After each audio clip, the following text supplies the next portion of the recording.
4:41 a.m. Meridianville, Alabama. July 25, 2026. A corrugated steel shipping container sat at the back of an 8-acre lot off Jeff Road in Madison County. The kind you'd see at a rail yard or a port. Not on a private property in the North Alabama Hill Country. Not with a padlocked interior door and a generator humming behind a false wall. The padlock came off in under 4 seconds. 13 young women walked out of that container into the field lights within 9 minutes of breach. The Joint Task Force had stacked quietly in the pre-dawn dark. U.S. Marshals, ATF Birmingham, Homeland Security Investigations, Madison County Sheriff's deputies. 31 personnel in total. 4 suspects were taken alive in the compound. One barricaded himself in the machine shop attic and held there for 40 minutes before surrender.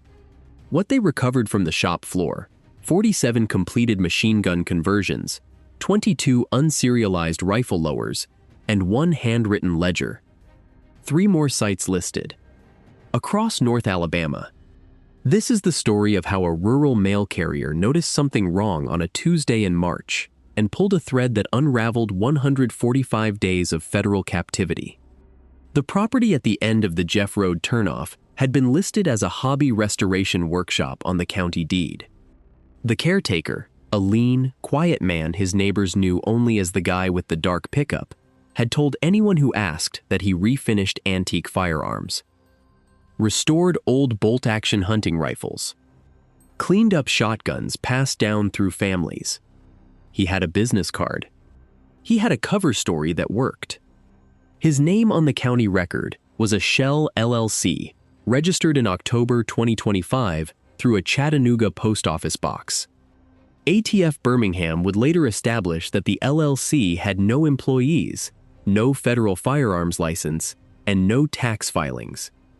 What it did have was a lease on 8 acres of Madison County land, a reinforced machine shop with a ventilated roof, and a shipping container that the deed described as seasonal storage.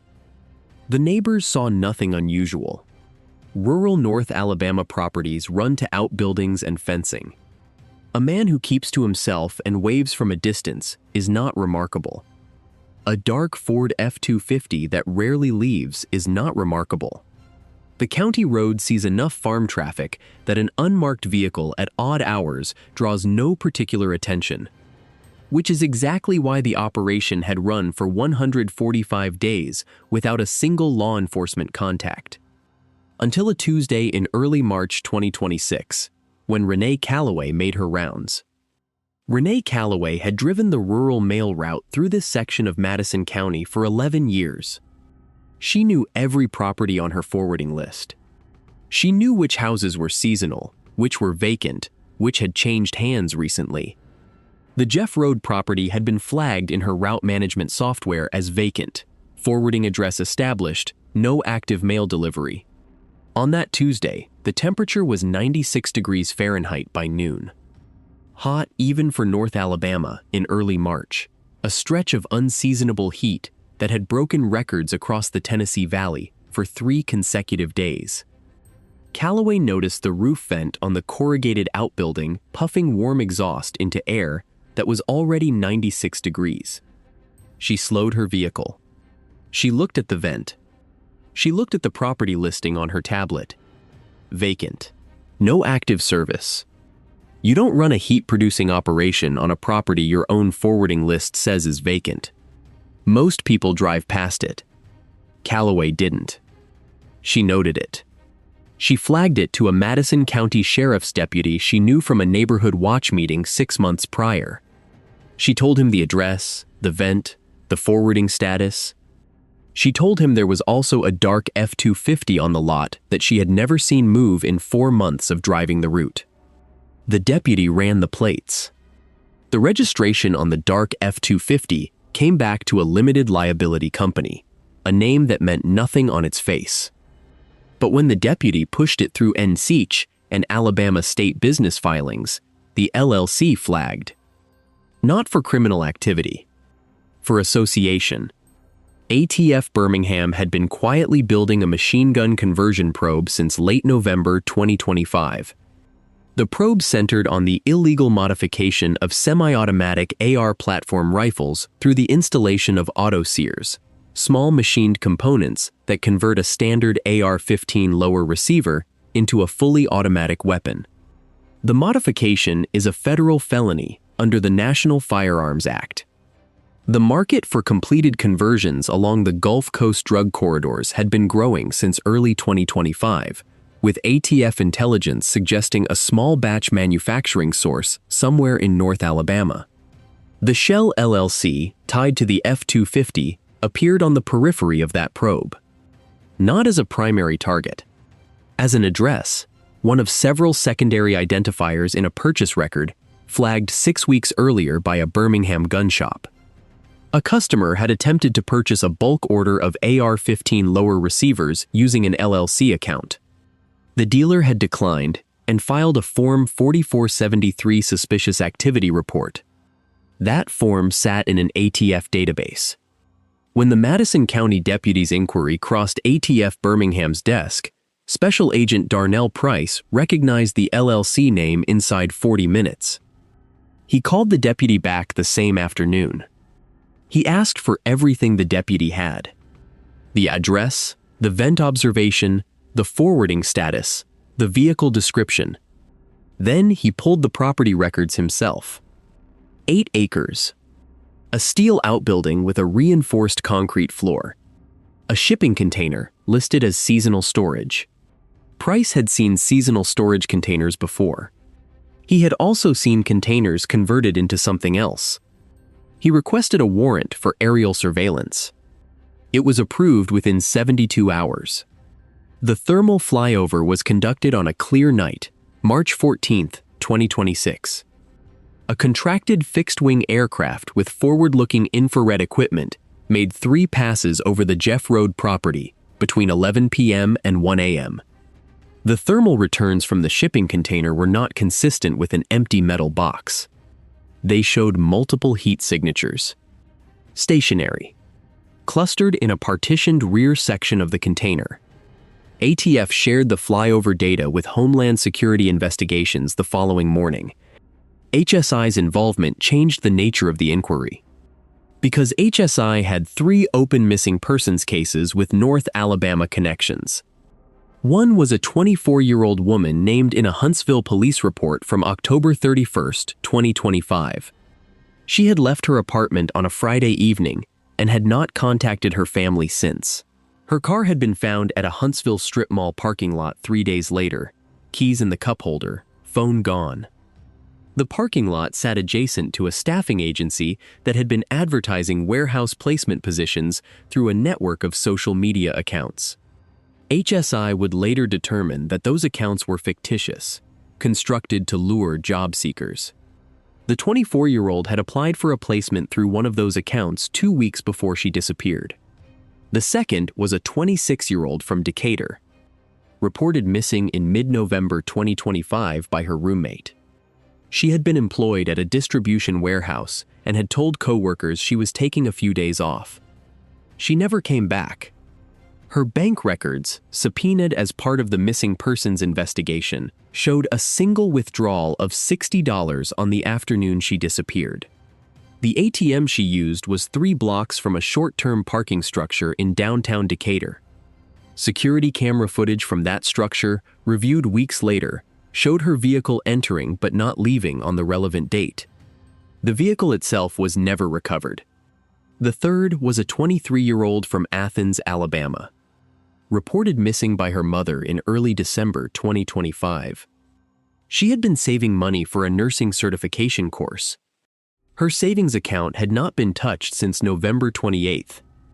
Her mother had spent 2 weeks calling every hospital and urgent care clinic in Limestone County before filing the missing persons report. She had assumed, then hoped, then finally accepted that her daughter was not somewhere nearby with a broken phone. 3 women. 3 North Alabama towns. 3 missing persons reports filed between October and December 2025. Each investigated locally. none yet connected to one another, or to a Madison County property on Jeff Road. The thermal signature from the flyover showed returns consistent with more than 3 individuals. What stands out about this case is that these 3 missing persons reports had been filed in 3 separate jurisdictions, investigated by 3 separate agencies, and never cross-referenced in a way that would have flagged the pattern. It was only when HSI pulled all 3 simultaneously and matched them to the flyover anomaly that the connection became visible. The infrastructure for connecting these cases existed. It just wasn't being used. And 145 days passed while it wasn't. HSI agent Marlena Okafor took the 3 files and the thermal data to a joint briefing with ATF Birmingham on March 18th. The briefing also included the U.S. Marshals Service Fugitive Task Force for the Northern District of Alabama, which had been separately developing intelligence on a suspect wanted on a federal gun warrant out of Nashville. That suspect's last known associates included a name that appeared on a cell phone tower ping in the vicinity of Jeff Road, pulled from a warrant served on a Nashville carrier in February. 4 separate investigative threads. 1 property. The decision was made to consolidate. A joint warrant package would be built. Aerial surveillance would continue. The target would not be approached until the warrant package was complete and tactical planning was finished. That took 39 days. Here's what nobody expected. During those 39 days of surveillance and warrant preparation, the operation at the Jeff Road property continued. Vehicles came and went on a loose rotation. The dark F-250, a white cargo van without markings, and twice a black SUV with aftermarket tinted windows. Thermal surveillance showed the rear container section occupied at all times. The machine shop showed heat signatures consistent with machining operations on Tuesday and Thursday evenings. The surveillance teams logged all of it. License plates were run. Cell tower data was subpoenaed. A second Shell LLC, this one registered in Mississippi, appeared in the vehicle records. That LLC traced to a Gulf Coast distribution network that DEA Mobile had been watching for 11 months on an unrelated narcotics probe. Price briefed the DEA connection to the Joint Task Force on April 8th. The case had grown. What had started as a suspicious roof vent and a deputy's plate run was now a multi-agency federal investigation with connections to a Gulf Coast criminal network, a Nashville fugitive warrant, 3 missing persons cases in 3 counties, and an active illegal weapons manufacturing operation. The warrant package was submitted to the federal magistrate on April 21st. It was approved April 23, 2026. I spent considerable time going through the affidavit structure on this case, and one detail kept nagging at me. The weapons manufacturing operation and the captivity situation in the container were not treated as connected in the initial warrant applications.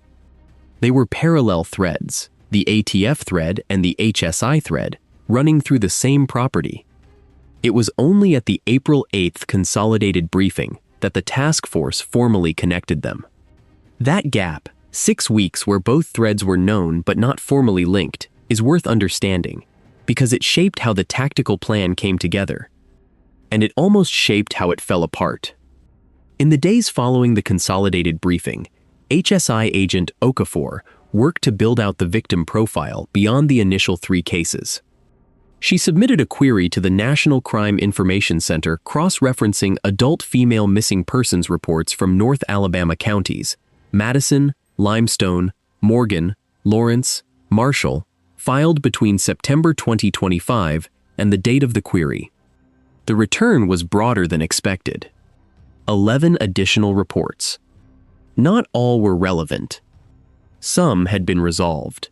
Women who had returned home or whose whereabouts had been established through independent investigation. But 4 of the 11 remained open and unaccounted for.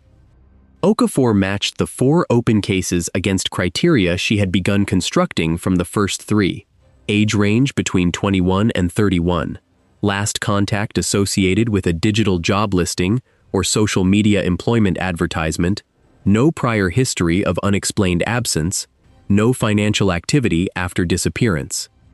3 of the 4 open cases matched at least 3 of the 4 criteria. 1 matched all 4. She brought those files to a secondary briefing with the task force on April 15th. The implications were significant. If the container held more than the 3 originally identified individuals, the operational timeline and the medical support requirements for the breach would both need revision. HSI requested that the ambulance staging plan be expanded from 1 unit to 2. The request was approved. Okafor's additional files also changed the urgency calculation in a way that the warrant timeline hadn't fully captured. Every day that the warrant package sat in preparation was a day that additional individuals might be in that container. The task force leadership acknowledged this in internal communications reviewed later as part of oversight procedures. The tension between building an airtight case and moving quickly enough to prevent further harm ran through every meeting in April and into May. It's an uncomfortable tension. It doesn't resolve cleanly. Anyone who tells you it does is not being honest about what these investigations actually involve.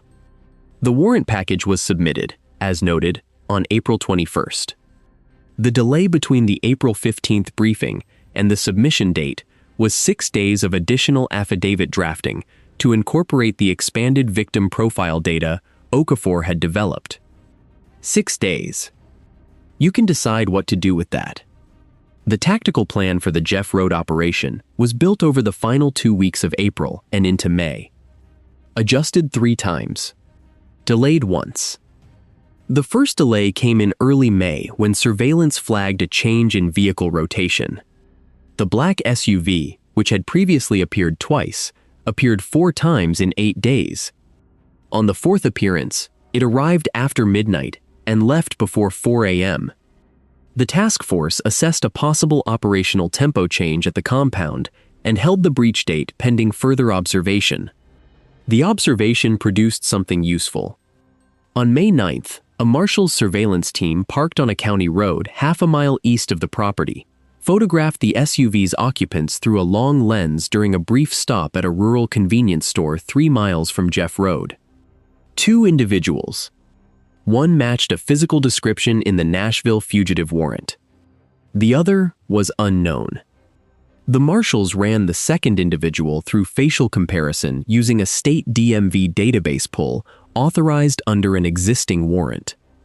The match came back to a man with 2 prior federal convictions, 1 for interstate transport of stolen firearms, 1 for conspiracy charges in a case out of the Southern District of Mississippi that had resolved in 2022. Both men were now confirmed at or near the Jeff Road property. The tactical plan was finalized May 14th. The breach was set for the following week. Then the informant went dark. A confidential source who had provided peripheral intelligence on the Gulf Coast network, the DEA mobile thread, stopped making scheduled check-ins on May 16th. The source had been a secondary contributor to the overall warrant package, not a primary one, and the task force assessed that their information was already locked into the affidavit. But the disappearance created a procedural problem. DEA Mobile could not confirm the source's status, and there was a possibility that the source had been compromised and that someone in the network had been tipped. The Joint Task Force met in emergency session on May 18th. The question on the table was whether to accelerate or stand down. Put yourself in that room for a moment. You have a consolidated warrant approved for a property holding captive adults, an active weapons manufacturing shop, and at least 2 federal fugitives. You have surveillance in place. You have a tactical team ready. And you have a missing informant who may or may not have told someone something. If you move fast and the informant was clean, you execute on solid intelligence. If you move fast and the informant talked, you walk into a property that has had time to prepare. If you wait and the informant was clean, you may lose your operational window as the suspects rotate out. If you wait and the informant talked, every day is a day the suspects have to destroy evidence or move. The task force leadership made the call to hold for 72 hours. Surveillance would be intensified. If there was any indication of operational change at the property, vehicles loading, new personnel, the generator going dark, they would accelerate immediately. The 72 hours passed without incident at the property. The generator continued to run. The dark F-250 did not move. The machine shop went dark on schedule. The thermal signatures in the container remained consistent. On May 21st, the breach window was reset. June 2nd, 2026. That date also moved. A severe thunderstorm system tracked through the Tennessee Valley on June 1st and 2nd, dropping 4 inches of rain in 12 hours and flooding the county roads that the tactical approach required.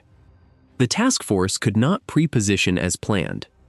Third attempt, July 23, 2026. The operation had been building for 124 days since Callaway's plate call.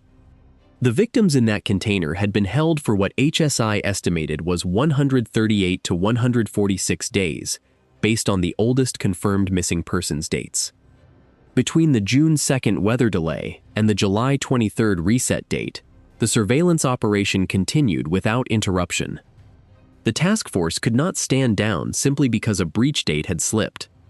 Every night, at least one surveillance element maintained observation of the Jeff Road property from positions on the surrounding county road network. The Marshals contributed a rotating 2-person team. ATF Birmingham provided technical surveillance support, a remotely monitored camera unit concealed in a utility box on a power pole at the Jeff Road turnoff, installed during a 40-minute window in late May, when both known vehicles at the property had been confirmed stationary by aerial monitoring. That camera captured the vehicle rotation with precision for the final 7 weeks of the investigation. It recorded the white cargo van making 11 separate visits between June 5th and July 20th. On 9 of those 11 visits, the van arrived carrying supplies, food in bulk quantity packaging, bottled water in case quantities, cleaning products, visible through the van's rear windows during a 3-point turn it made each time before backing to the machine shop's side access door. On 2 visits, the van departed carrying something in opaque plastic storage bins. Those departures occurred at night. The bins were not recovered prior to the breach, and their contents remain a subject of the ongoing investigation. The camera also captured something on the night of July 3rd that had not appeared in any prior surveillance log. A vehicle the task force had not previously cataloged, a late-model silver pickup, extended cab, arrived at 11:47 p.m. and remained on the property for 2 hours and 19 minutes before departing. The license plate was partially obscured by a trailer hitch accessory during the only clear camera angle. ATF analysts were able to recover a partial plate string. That string was run against multiple state DMV databases. No confirmed match was returned before the breach date, and the silver pickup did not reappear. It remains unidentified in the case record. The final tactical briefing took place on July 22nd at a staging area at Redstone Arsenal, 22 miles southwest of the target property. 31 personnel. The objectives were sequenced. The U.S. Marshals Fugitive Task Force would own the container door and a secondary outbuilding at the property's northwest corner.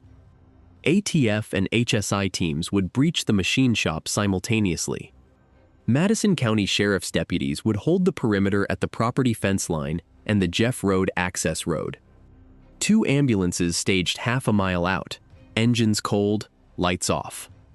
The operational detail that nobody had confirmed until the July 22nd briefing, updated thermal surveillance from July 20th, showed that the false wall inside the machine shop, which earlier surveillance had inferred but not confirmed, appeared to open into a connected interior bay. The container and the machine shop shared a common partitioned wall. Breaching only the container exterior door would not access the full interior. The tactical plan was modified in the final 20 hours. 2 additional entry points were added to the machine shop breach sequence. At 4:41 a.m. on July 25th, the teams moved. The property perimeter was sealed in under 90 seconds. Deputies at the fence line, 1 vehicle staged across the Jeff Road access. No lights until the primary teams were in position. The machine shop breach team, 6 ATF agents and 2 HSI special agents, moved to the shop's southeast corner entry. A secondary 2-person ATF element moved to a rear ventilation access point that aerial imagery had identified as large enough for entry. The Marshals task force, 8 personnel, moved to the shipping container's exterior door. The air temperature at 4:41 a.m. was 81 degrees. The dew point was 74. A low-ground fog had developed along the drainage ditch that ran parallel to the Jeff Road property fence on its southern edge. The fog reduced effective visibility in that sector to approximately 60 feet. The deputy team assigned to the southern fence line adjusted their spacing accordingly and called the visibility condition to the tactical commander before the breach command went out. It was logged. It did not delay the operation. The property itself was dark, except for a single amber security light mounted on a pole at the northwest corner of the machine shop. That light had been visible in surveillance imagery throughout the entire monitoring period. It appeared to run on a timer, consistent with standard deterrent lighting, rather than monitored security. No camera housings had been identified on the pole or the building exterior during aerial and ground surveillance. The ATF breach team lead confirmed the absence of visible external cameras at his entry point in his final position report at 4:42 a.m. At 4:43 a.m., all 3 elements were in position and reported ready. The breach command went out simultaneously on encrypted radio. The container door came off its hinges in under 5 seconds. A battery-powered hydraulic ram. The Marshals element moved in 2x2 with lights. The front section of the container, roughly 12 feet, contained a generator, fuel cans, and a folding table with 2 cell phones and a radio scanner. A partition wall of plywood and acoustic insulation separated the front section from the rear. The door in the partition wall was interior locked. A standard residential deadbolt. It took 11 seconds to breach. Behind it, a 22-foot partitioned bay. Rows of low military surplus cots. A chemical toilet in the far corner. A single LED shop light hung from a hook in the container ceiling, switched off. In the beam of the Marshals' tactical lights, 13 women. The oldest was 28. The youngest was 22. They had been there long enough that 2 of them could not stand without assistance. All 13 were alive. Immediate medical care, on scene, within 4 minutes of breach. The first Marshals deputy through the partition door later described what he encountered in a written after-action statement. The statement is part of the federal case record. He wrote that the women were silent when the door came open. Not asleep, awake, and silent.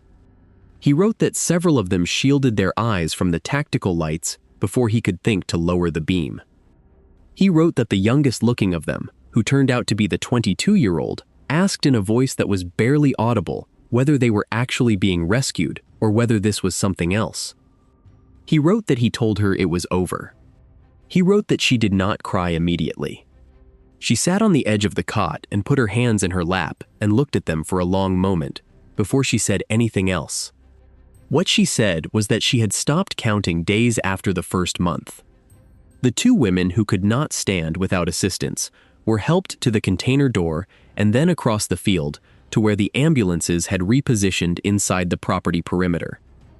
Both were ambulatory under support and conscious and responsive.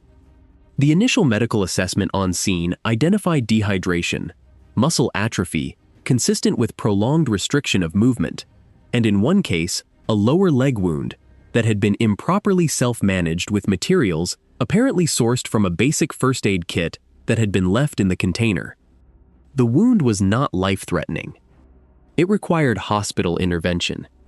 It should have had hospital intervention weeks earlier. In the machine shop, the ATF entry team found what they expected and more. The shop floor held a fully equipped machining setup, a bench mill, a drill press, hand tooling, and a parts storage rack. On the main workbench, completed conversion components in various stages of finishing. 47 completed auto-sear units. 22 AR platform lower receivers, all unserialized, manufactured without a federal firearms license, no traceable markings. The false wall behind the workbench was exactly where the updated thermal imagery had suggested. A section of pegboard tool storage, mounted on a plywood frame, hinged at the right edge. It opened into the shared partition bay, the same bay accessed from the container side. From the shop side, it was a secondary interior door into the captivity space. The routing of the operation, how the property functioned as a dual-purpose facility, became clear in the first 10 minutes of the search. In a lockbox beneath the main workbench, ATF agents found the ledger. Handwritten. Spiral-bound composition notebook. The first 60 pages were inventory records, components in, components out, dates, quantities, a dollar figure column. The last 8 pages were different, a list of location references. Not addresses, exactly, shorthand. 3 separate entries with enough geographic specificity that ATF analysts would spend the next 48 hours matching them to real-world properties. 3 more sites. Across North Alabama. The Jeff Road property was not the only one. The evidence processing operation at Jeff Road ran for 11 hours after the breach. ATF evidence technicians worked the machine shop in teams of 2, photographing and cataloging each item before bagging or tagging. The bench mill alone took 40 minutes to document. Tooling marks, lubricant residue, embedded metal shavings in the base plate, all of it consistent with the production of small machined components over an extended period. A microscopic comparison of shavings recovered from the drill press and from 2 of the completed auto-sear units was later performed at the ATF Forensic Laboratory in Atlanta. The metallurgical profiles matched. The components on that workbench were made on that equipment. The cell phones recovered from the folding table in the container's front section were extracted by an HSI digital forensics agent working from the evidence staging tent set up outside the machine shop. Both phones were active, charged, and unlocked when recovered. The first phone contained a series of encrypted messaging application conversations. The application itself was one commonly used for operational security. Those conversations were preserved and transmitted to the HSI Digital Forensics Lab in Birmingham for full extraction. The second phone was simpler, a prepaid device with a call log showing 4 numbers. 3 of those numbers traced to prepaid phones that were also unregistered. The 4th traced to a landline in a Gulf Coast county in Mississippi. That number was routed immediately to DEA Mobile. The radio scanner on the table had been set to monitor 2 local law enforcement frequencies, Madison County Sheriff's Dispatch and a Huntsville Police Tactical Channel. It had not alarmed. The breach operation had not used those frequencies. The task force had been communicating exclusively on encrypted federal channels throughout the operation. The scanner was evidence of operational awareness by the individuals at the property. It was also evidence that their countermeasures had not been adequate. The lockbox containing the ledger was not locked when found.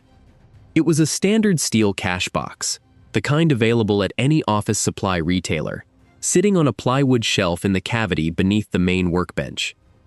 The box also contained 3 thumb drives, a folded paper document that turned out to be a hand-drawn map of the Jeff Road property with entry points marked, and approximately $4,000 in banded cash. The thumb drives were transmitted to the digital forensics unit alongside the phones. Their contents have not been publicly described, as they remain under active review in the federal case. Here's what matters. The sentencing exposure for the individuals taken into custody will likely center on the weapons charges. The machine gun conversion counts carry heavy mandatory minimums under federal law. The captivity-related charges carry their own exposure. But the ledger, the 3 additional sites, is where the real gap lives. The weapons case is airtight. What happens to the broader network that operated these sites is a question that doesn't have a clean answer yet. And that gap matters as much as what happened at Jeff Road. 4 suspects were detained at the property. The fifth, the man who had barricaded in the machine shop attic, surrendered at 5:23 a.m. after a 40-minute negotiated standoff conducted through the shop's roof ventilation opening. He came down the attic ladder with his hands visible and was taken into custody without further incident. The negotiation that produced that surrender is worth describing briefly. The tactical commander identified the barricaded individual through thermal imaging, a single heat signature in the attic space, positioned in the northwest corner. The individual had not fired a weapon and had not verbally threatened to do so. He had simply gone silent after the breach and not responded to initial calls to exit. The tactical commander made the decision to negotiate rather than breach the attic, citing two considerations: the proximity of the attic to the machine shop floor, where evidence processing was beginning, and the absence of any indication that the individual was armed with anything capable of posing an immediate threat to the breach team. A Marshals negotiator spoke to the individual through the ventilation louver for 38 minutes. The content of that conversation is not in the public record. At 5:23 a.m., the attic access hatch opened and a ladder descended, and the individual came down it.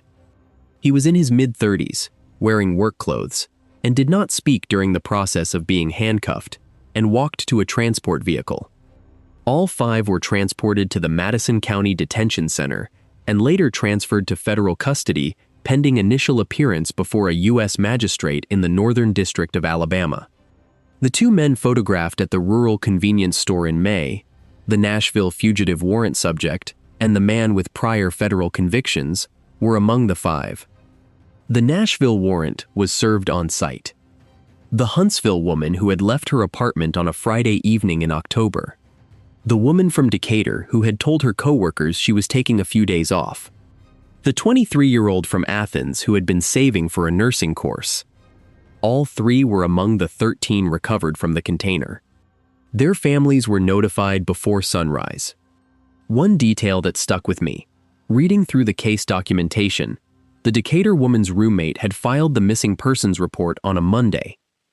The roommate had spent the prior 2 days calling the woman's cell phone repeatedly, assuming at first that she had just decided not to come back without notice. By Sunday, the roommate knew something was wrong. The missing persons report sat in a Decatur police intake queue for 9 days before it was assigned to an investigator. By the time that investigator made first contact with the roommate, the woman had been held at the Jeff Road property for nearly 3 weeks. 9 days. Not because anyone failed to care. Because the intake load was what it was, and an adult woman who left without notice doesn't automatically trigger the fastest response. That's not a criticism of any individual officer. It's a description of a structural gap that exists in most jurisdictions and that this case ran directly through. The Athens woman's mother drove to the Madison County Hospital, where the recovered women had been transported before the sun was fully up. She had been awake since the phone call came through at 5:47 a.m. She arrived at the hospital before visiting hours, before any official process had been established for family access, and sat in the parking lot for 40 minutes until an HSI victim assistance coordinator came out to meet her. The coordinator walked her inside. The mother and her daughter were together before 6:30 a.m., which was 147 days, by the mother's count, from the last time she had seen her. The mother later gave a statement to HSI's Victim Assistance Program. The statement is not in the public record, but the fact of that reunion, a parking lot, a coordinator walking out to meet a woman who had been counting days, sits in the case file as one of the few details that requires no analysis. The 3 additional sites referenced in the ledger were the subject of an active federal search as of the date of the Jeff Road operation. 2 of the sites were identified within 48 hours. The third remained unconfirmed as of the date of this account. ATF Birmingham opened new warrant applications for the 2 confirmed sites. One was a rural structure in Lawrence County. One was a commercial property in the outskirts of Decatur, a different location than the missing woman's workplace, but the same city. What agents found at those 2 sites when they executed the warrants is part of an ongoing federal investigation. Details have not been publicly confirmed beyond the fact that the searches occurred. The man with prior federal convictions out of the Southern District of Mississippi, the second individual photographed at the convenience store, had been associated with a Gulf Coast network that DEA Mobile had been monitoring. That network had not been disrupted by the Jeff Road operation. The Jeff Road case generated new intelligence for the DEA probe, but the Gulf Coast thread was not at the Jeff Road property. It was elsewhere. The DEA investigation remained open. The Nashville fugitive case resolved with the arrest on July 25th. That warrant was closed. Of the 4 shell LLCs identified across the full investigation, the Chattanooga Post Office Box, the Mississippi Registered LLC, and 2 others identified through the ledger entries, 3 had been dissolved before the raid. The 4th remained active in Alabama state filings as of the date of arrest. The assets associated with those LLCs, vehicles, equipment, the Jeff Road lease, are subject to federal civil asset forfeiture proceedings. The total value of recoverable assets remains undetermined pending the outcome of the additional site searches.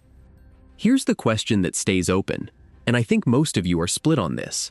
When 4 investigative threads, ATF, HSI, Marshals, DEA, are all touching the same property through independent intelligence streams, and it takes a consolidated briefing 6 weeks in to formally connect them, what does that tell us about how federal investigative infrastructure actually functions? Is the delay a failure, or is it the system working exactly as designed, carefully, with warrants, building a case that will hold in court? Comment what you actually think. We read every one. Renee Calloway, the mail carrier, was not named in any public federal documentation related to the case. Her observation, the roof vent, the forwarding flag, the call to the deputy, is referenced in the warrant affidavit as the initiating civilian contact. She continues to drive her rural route through Madison County. The Shell LLC registered through the Chattanooga Post Office Box was dissolved on July 28, 2026, 3 days after the arrests.